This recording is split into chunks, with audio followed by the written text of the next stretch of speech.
comment ne plus avoir peur du conflit.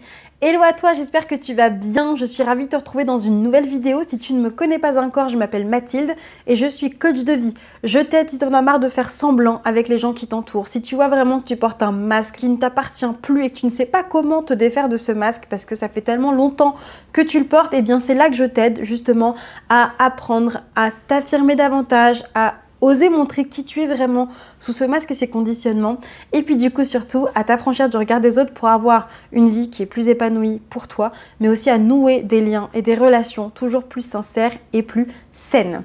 Et aujourd'hui, on va se parler du conflit et plus particulièrement comment ne plus avoir peur du conflit. Avant de parler de conflit, je t'invite dès maintenant à cliquer sur le bouton rouge pour t'abonner à la chaîne YouTube. Dès maintenant, le bouton est juste là parce que j'ai à cœur ici de te partager du coup tous mes conseils, toutes mes astuces et toutes les choses que je vois et que j'apprends et que je vois aussi en coaching avec mes coachés pour du coup t'aider à vivre une vie pour toi et à ne plus vivre pour les autres, parce que c'est en apprenant à vivre pour toi et à prendre soin de toi que tu pourras infuser aussi des good vibes aux autres. Et puis deuxième chose, avant de parler de conflit, je t'ai créé un cadeau gratuit qui va te permettre du coup de te sentir mieux en 10 minutes. Qu'est-ce que c'est? J'ai sélectionné 6 situations, 6 challenges qu'on pourrait rencontrer parce qu'on est juste un être humain. On peut se sentir submergé, dans le doute, indécise, avoir peur de blesser quelqu'un, en colère et ne pas savoir quoi faire ou se sentir seule et incomprise. Et en fait, je t'ai créé un pack de 6 vocaux à emporter, comme si tu recevais de ma part en privé un message vocal WhatsApp pour te sentir déjà beaucoup mieux en l'espace de 10 minutes, mieux comprendre ce qui est en train de se passer pour toi et surtout avoir une piste concrète pour t'en sortir. Le lien est juste là dans la barre d'infos. Je t'invite à cliquer dessus, à télécharger tes vocaux dès maintenant et puis du coup à me faire un retour sur les différentes plateformes. Est-ce que tu fais partie de ces personnes qui ont peur du conflit? Est-ce que tu fais partie de ces personnes qui, quand elles sentent que le ton monte en face, quand elles sentent que l'autre risque d'être froissé, vont tendance du coup à arrondir absolument les angles, à faire en sorte que ça n'éclate pas, quitte à s'excuser alors qu'elles n'ont rien à se reprocher, qui vont du coup éviter absolument tout désaccord, qui vont du coup finalement porter un masque aussi parce que par peur finalement de faire du mal à l'autre, par peur d'être rejeté, par peur de ne pas être aimé, vont du coup ne pas dire ce qu'elles pensent vraiment. Est-ce que tu fais partie de ces gens-là alors qu'au fond de toi à ce moment-là, tu as juste envie des fois c'est de claquer la porte, c'est de dire à l'autre de la fermer, c'est de lui dire que tu n'es pas d'accord mais tu n'arrives pas à le faire. Et après qu'est-ce qui se passe? Tu rentres chez toi et tu t'en veux. Tu t'en veux parce que tu te dis « Ah, j'aurais dû dire ça, mais pourquoi j'ai toujours pas dit ça?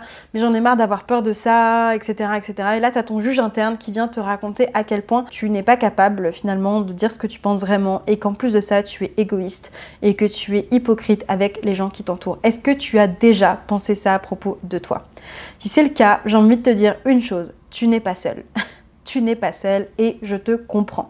Pendant très longtemps, ça a été mon cas et c'est aussi le cas de mes coachés qui arrivent avec toute, je pense, cette peur-là à un moment donné qui est « mais j'ai trop peur du conflit et du coup je n'ose pas dire ce que je pense ». C'est quoi le problème avec ça? Et j'ai envie aujourd'hui de te partager surtout comment ne plus avoir peur du conflit. On a tous et tous un passé qui va être différent, des expériences de vie qui vont être différentes et des croyances par rapport au conflit qui vont être différentes. Donc à tout moment, je vais rester assez généraliste et si tu veux du coup en discuter davantage, je t'invite à mettre un petit commentaire et puis du coup on commencera à échanger sur ta situation plus précisément.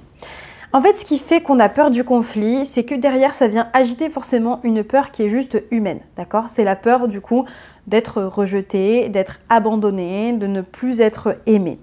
Et si on suit notre cerveau jusqu'où il nous amène quand il y a un conflit qui pourrait éclater, je te la fais en très bref, c'est typiquement « je vais finir seule sous un pont ». C'est ça qui nous dit. Si là, tu dis ce que tu penses, tu vas finir seule sous un pont. Et Vraiment, vraiment. Fais l'exercice, demande-toi et alors, et après il se passe quoi, je vais finir seule sous un pont. Et en fait, quand on se dit ça, ça veut dire que on a peur de ne plus être aimé de personne et on a peur surtout de ne plus avoir de moyens de vivre et donc d'être du coup sous un pont et seul et mal aimé. Ok. En fait, je pense que tu arrives à voir assez rationnellement que tu ne vas pas finir seul sous un pont si tu dis à cette personne que en fait tu n'es pas d'accord avec elle, ou alors que tu prends parti dans un conflit aussi. Je pense que rationnellement tu arrives à le voir, et ce qui fait que ça bloque, c'est émotionnellement, ok? C'est parce qu'il y a ces peurs qui sont là. Aujourd'hui, j'ai envie de te proposer une chose du coup pour déjà t'apaiser par rapport à ça, c'est de changer ta vision du conflit. Ce qui fait que tu as peur du conflit, c'est parce que tu penses conflit. Et conflit, c'est sûr que tout de suite ça vient agiter les drapeaux rouges à l'intérieur de toi qui te dit no, no, no, don't do this. Please. Donc l'idée ça va être déjà de changer ce mot peut-être et de changer ton rapport à ça. Alors c'est pas une vidéo 10 minutes que je vais t'apprendre à changer ton rapport au conflit. Par contre déjà ce que je peux te dire c'est que de changer le terme de conflit par autre chose. Parce que finalement un conflit c'est quoi? Avant que ça devienne un conflit ça voudrait dire que en fait il y a deux personnes potentiellement qui ne sont juste pas d'accord par rapport à un sujet, par rapport à une situation. Et bien si c'est le terme de conflit qui peut générer chez toi des choses un petit peu de tension là ou de peur, ben en fait te rappeler qu'un conflit ce sont juste deux personnes qui expriment des points de vue différents à un moment T et qui ne sont juste pas d'accord. Un conflit finalement c'est une discussion, hein. Ça reste une conversation, ça reste un désaccord, mais ça reste une discussion, ça reste une conversation. Et pourquoi est-ce qu'on emploie le terme de conflit? C'est parce que derrière, les deux personnes vont être en tension parce qu'aucune ne va vraiment être dans l'écoute de l'autre et dans la communication. Les deux personnes sont tellement accrochées à leur truc que ça peut créer un conflit parce que il y en a une qui a l'impression de ne pas être écoutée, l'autre non plus n'a pas l'impression d'être écoutée, etc., etc. Et donc ça commence à monter dans les tons. Déjà, tu peux vivre un conflit sans que ça crie, hein. Je veux dire, tu peux très bien être en dispute avec quelqu'un sans que ça parte dans des tonalités aiguës et de type soprano. Bon, en fait, c'est à un moment T, une discussion qui fait que les deux parties n'ont pas le même avis et ne sont pas d'accord par rapport à ça. Déjà, je pense que le fait de le voir comme ça peut déjà t'aider à débloquer un peu le truc, à dire « Ah ouais, en fait, c'est vrai que ça n'est que ça finalement. À la base, ça n'est que ça. » Et ce qui fait que ça peut partir en vrille, entre guillemets, ça va être à partir du moment où il va y avoir peut-être des reproches, peut-être que là, les tonalités vont monter, le débit de parole va s'accélérer, et ça va être toutes ces petites choses-là qui vont faire que ça va te faire peur. Mais dans la plupart du temps, en fait, quand tu vis un conflit avec quelqu'un, c'est un désaccord que tu as avec la personne, et donc à tout moment, en fait, ça peut se régler aussi facilement. Juste en se disant, écoute, là je vois qu'on n'est pas d'accord, on n'arrive pas à communiquer, c'est ok, je respecte ton point, à condition que tu respectes le mien, et puis peut-être qu'on en reparlera à un moment donné quand on sera plus posé. Il y a plein de façons de faire pour essayer pour sortir d'un conflit, et je te ferai une vidéo spécifique là-dessus, comment sortir d'un conflit une fois que le conflit a éclaté. Merci d'avoir regardé cette vidéo, j'espère vraiment qu'elle t'aura aidé déjà à avoir juste un petit mind blow, un petit shift qui te permet de dire ah oui c'est vrai que en fait ça n'est que ça. Mais avant de nous quitter, une dernière chose hyper importante, je t'invite à t'abonner à la chaîne en cliquant sur le bouton rouge vraiment qui est juste ici. Je t'invite à le faire tout de suite avant de quitter cette vidéo parce qu'on se retrouve une fois par semaine sur cette chaîne pour du coup que je puisse t'aider à y voir plus clair, à avoir des relations qui sont sincères, qui te ressemblent et surtout qui vont t'apporter de la joie et du bonheur au quotidien.